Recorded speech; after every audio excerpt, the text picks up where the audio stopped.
The finale of the second series of Outer Banks comes with a whole load of twists, as you've come to expect from this adventure mystery show starring our favourite runaway Pogues. We got it! So much happened this season.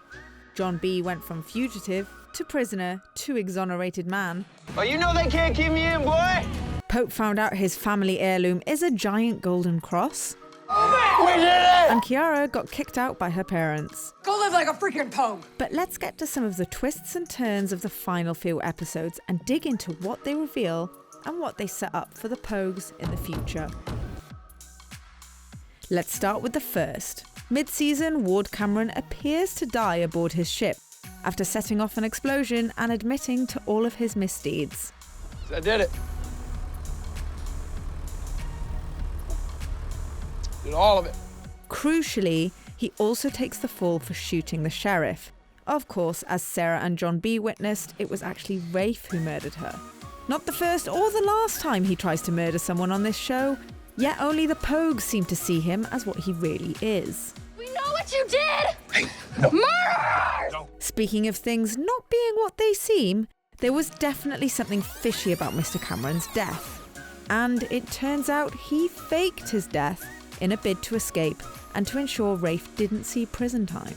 It was the only way to be a family again. He ends the series still very much alive, despite a run-in with John B. While John B seemed to have the chance to end the war between them once and for all, with eerie mirroring of how Wade dealt with his father, more on that later, he decides to take the higher ground and spare Mr. Cameron's life. So now we wonder, will Wade Cameron's bid for freedom at sea work? Or will the cops realise he's still alive? Now last season, the drama all hinged on the treasure aboard the Royal Merchant. With that treasure found and lost, there's a gap for a new hunt on the horizon. When Pope gets a strange letter from a rich lady demanding to know the location of a key, a new mystery is afoot. And it turns out Pope's family was more involved with the Royal Merchant than any of them ever realised. Here lies Denmark Tanny, the famous ex-slave. Denmark and Cecilia are your great-grand folks going way back. They eventually find Denmark Tanny's cross in a dilapidated church. Unfortunately, after Pope goes into anaphylactic shock due to wasp stings, forcing them to abandon the treasure for medical help, so does Rafe Cameron. He, in turn, brings it aboard the ship carrying our old friend Ward Cameron. At this point, the final battle upon the coastal venture is not just one for the cross, but for Pope's heritage. The time where people do shit to us and we just sit back and take it is over. Woo! That's my boy! Thanks to help from their old friend Cleo, they get so close to their goal. At one point, Pope is willing to let the cross drop into the ocean rather than let the Camerons have it. If we can't have it, no one can. Sorry, Denmark.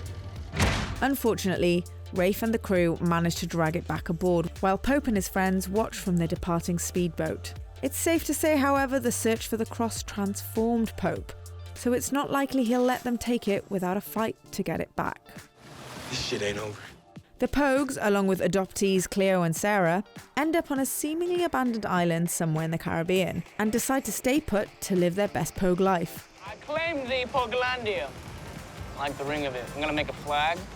It's gonna have a chicken on it with a coconut bra, smoking a J, and Crocs. Back on the Outer Banks, their family and friends have reported them missing. So exactly how much trouble are they going to be in upon their return? There's one final mystery unveiled in the finale. Limbri, the rich woman obsessed with finding Denmark's cross, knocks on a stranger's door. And that stranger, well, it's only Big John, aka John B's dad. He seems to have been there for a while, from the conversation Limbri has with his caretaker. How is he? Half dead. For a long time.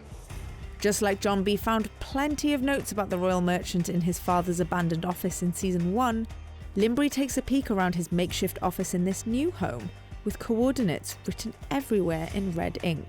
Unsurprisingly, Limbri is there about the shroud she believed to be hidden in Denmark's cross, and Big John seems to know all about it, but his information comes at a cost. I know where it is. I can help you. But you have to help my son. This cliffhanger leaves us with so many questions. Namely, how did Big John survive? Who rescued him? Is John B going to find out about this, and how is he going to feel about it? And how will Pope feel about this unlikely team comprising of his friend's supposedly deceased father and a woman who tried to kill him for his family's treasure? Well, if news of a season 3 drops, you'll know where to find us. Until then... Welcome back to the Pogue Life. Full Pogue. Full Pogue.